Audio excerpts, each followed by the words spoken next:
दिया सजल बाज, चौकी पे बैठे बानी मनवा समाज।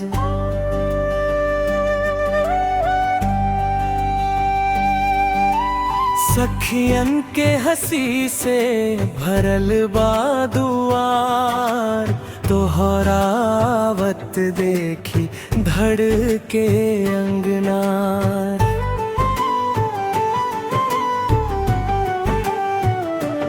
लाल चुनरी ओढ़ के चलू तू धीरे, हवा भी रुक जाला तोहरे नगीचे। कांधे पे कजरा लहरावे केस, हमरा दिल में जागे रंगीला देश। ऐसे मत देख नजरिया लग जाई, दिल के सगरी बात बाहर आ जाई। तो हर मुस्कान दिलाई सन छाँव, पूरा गाँव लागेला साजन के गाँव। गौआ के मेहंदी रचा दे पिया, हमके अपना बना ले पिया। गौआ के मेहंदी रचा दे पिया, सातों जन्म साथ निभा दे पिया।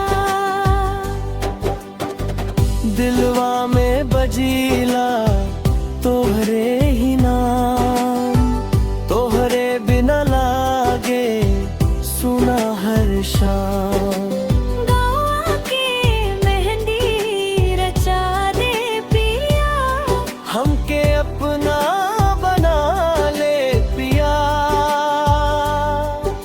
गहरिया से आवता बोरी में सौगात, अचरिया में भरदा मीठल शुरुआत। चूड़ी के छनकार से बोले बरा, तोहरे चलते जग में लागे नवाचार। है नदिया के पनिया जैसे साफ बामन, तोहरे संग बनी हमरा जीवन धन।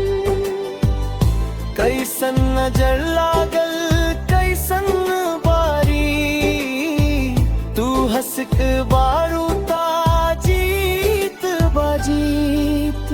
ऐसे मतारी सच्चा निशानी, हमरा नयन में बसे तोहार कहानी।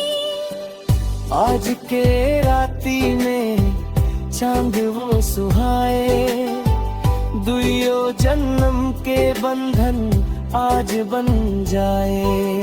गौआ के मेहंदी रचा दे पिया, हमके अपना बना ले पिया।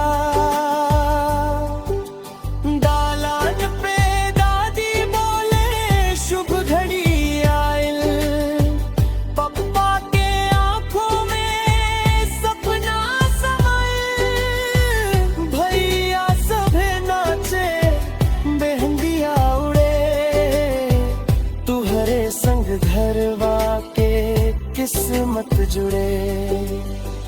बांस के पंखिया जैसन हलुकाई मन, तोहरे छूते हो जाला पावन चमन। गावे के गलियन में गूंजे बात, तू ही हो हमरा जीवन के साथ।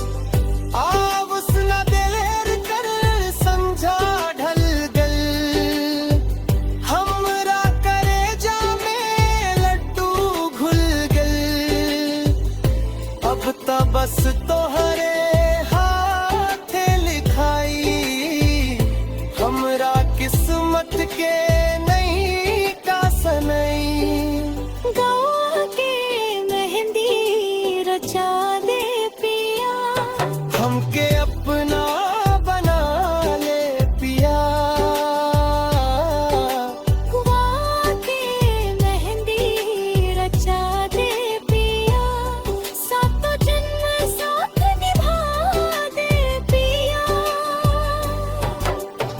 दिलवा में बजीला तोहरे ही नाम, तोहरे बिना लागे सुना हर शाम।